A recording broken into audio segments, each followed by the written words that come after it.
بسم اللہ الرحمن الرحیم۔ لاکھوں کروڑوں درود و سلام محمد مصطفیٰ صلی اللہ علیہ وسلم اور آل محمد پر۔ میں ہوں عمر دراز گوندل۔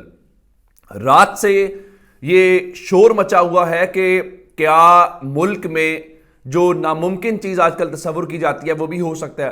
میں اس کو سادہ لفظوں میں آپ کو بتا دیتا ہوں کہ کیا ملک میں ایمرجنسی لگانے کی نوبت آ گئی ہے یا یہ سوچا جا رہا ہے، اور اگر یہ سوچا جا رہا ہے تو یہ کیوں سوچا جا رہا ہے۔ اور پھر قاضی فائز عیسیٰ صاحب جو کہتے ہیں کہ وہ آئین کی کتاب سے باہر نہیں نکلیں گے اور آئین کا دفاع کریں گے، کیا ان کے ہوتے ہوئے 2024 کے اندر پاکستان کے اندر ایمرجنسی کا نفاذ کرنا، ہنگامی حالت کا نفاذ کرنا آسان ہوگا؟ آخری بار 2007 میں ہوئی تھی۔ اب میں آپ کو بتانا یہ چاہتا ہوں یہ شور کیسے مچا ہے، یہ کہاں سے خبر آئی ہے، یہ معاملہ ہے کیا۔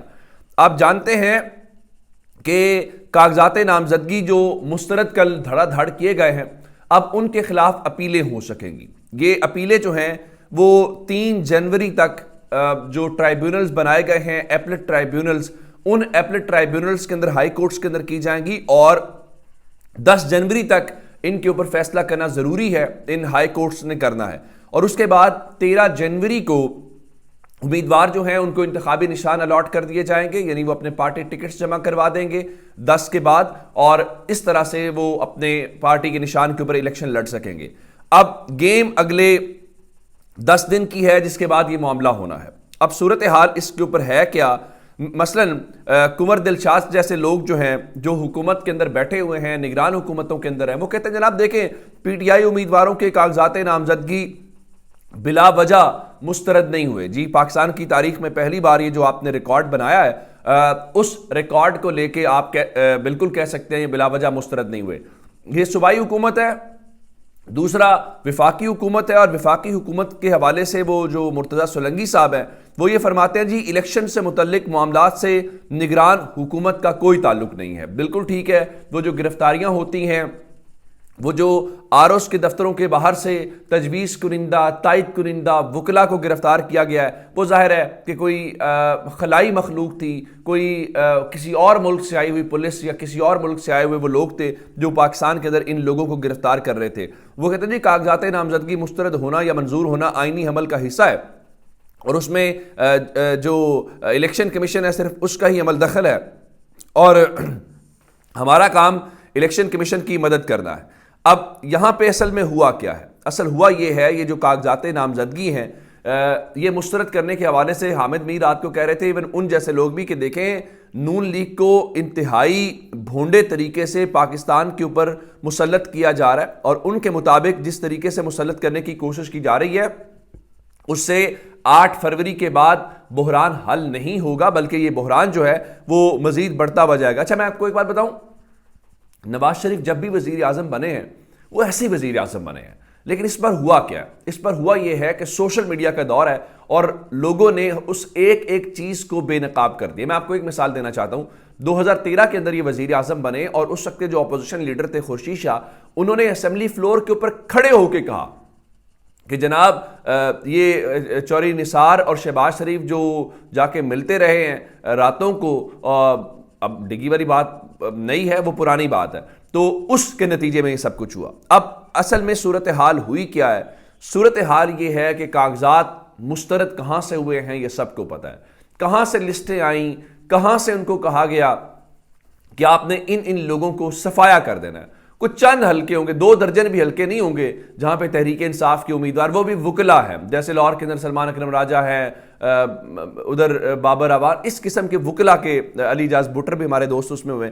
اچھا میں آپ کو ایک بات بتانا چاہتا ہوں، اب صورتحال یہ ہے کہ کاغذات نامزدگی جنہوں نے مسترد کروائے ہیں ان کا خیال یہ ہے کہ عدالتیں بھی ان کی مرضی سے جیسے وہ چاہتے ہیں سب ویسا ہی ہوگا۔ رات کو محمد مالک صاحب جو ہیں، تجزیہ کار جو ہیں، انہوں نے ہم نیوز کے اوپر بیٹھ کے اوپر کہا کہ اب جنہوں نے یہ کاغذات مسترد کروائے ہیں وہ چاہیں گے کہ عدالتیں بھی ان کی مرضی کے مطابق ان کاغذات کو مسترد کر دیں، یعنی ہم نے مسترد کیا ہے تو ایپلٹ ٹرائیبیونلز کے اندر بھی مسترد کر دیں، یوں پی ٹی آئی مکمل طور پہ فارغ ہو جائے اور سنجیاں ہو جائیں گلیاں تو وچ نواز شریف پھرے۔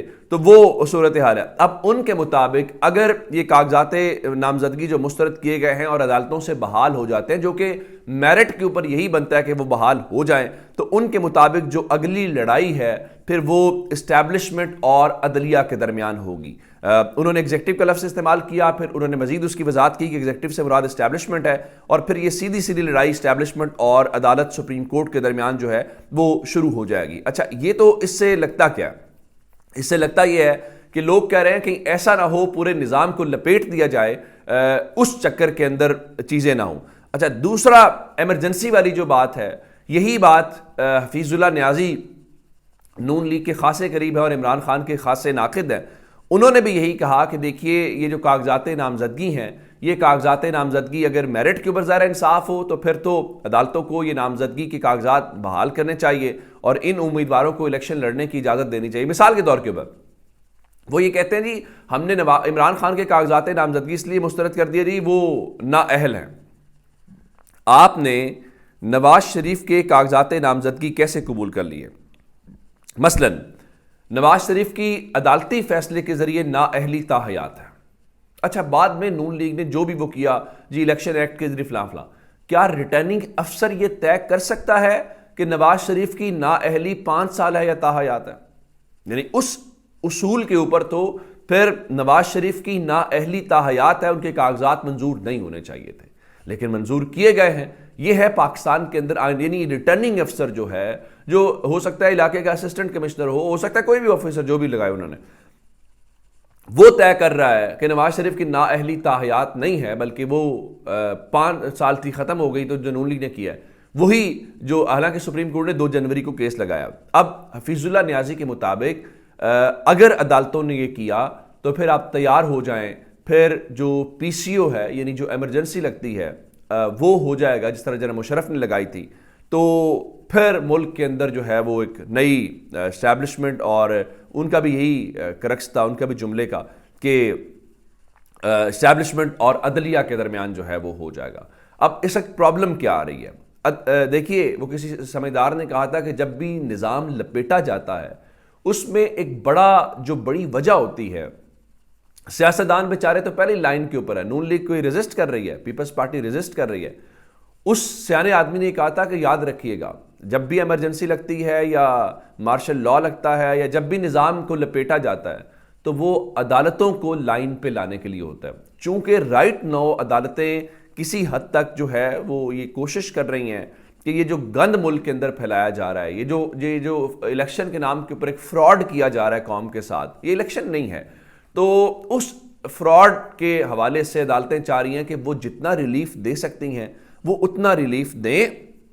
لیکن مسئلہ کیا ہے, اگر یہ ہوا, یہ جو جانچ پڑتال کا کام شروع ہو گیا ہے تو اس کے اندر سیدھا اب جائے گا وہ تنازع ہوگا اور یہ دونوں آمنے سامنے ہوں گے. تو اگلے یہ 10 دن بڑے ہی پاکستان کے لیے امپورٹنٹ ہیں اس نظام کے حوالے سے کہ چیزیں کس طرف جاتی ہیں. کیا الیکشن ہوگا, الیکشن نہیں ہوگا, یا آپ کو یہ 10 دن کے اندر کہانی کھلتی ہوئی نظر آئے گی. ہاں ایک چیز جی میں احتجاج کرنا چاہتا ہوں, ہمارے موسیقی کے بیتاج بادشاہ استاد چاہت فتح علی خان جو ہیں NA 128 لاہور کے اندر انہوں نے کاغذات نامزدگی جو ہے وہ جمع کروائے تھے اور ان کے جو کاغذات نامزدگی ہیں وہ مسترد کر دیے گئے. یہ بہت زیادتی ہے, چاہت صاحب کو ضرور الیکشن لڑنے کا موقع دینا چاہیے تھا. ادھر شیخ رشید کے اور ان کے بھتیجے کے چونکہ کاغذات نامزدگی مسترد کیے گئے ہیں تو انہوں نے آج دن 3 بجے پریس کانفرنس کا لال حویلی میں اعلان کر دیا ہے. اب دیکھتے ہیں کہ شیخ صاحب آج کون سا چند چڑھاتے ہیں. اپنا بہت سارا خیال رکھیے گا. خدا حافظ.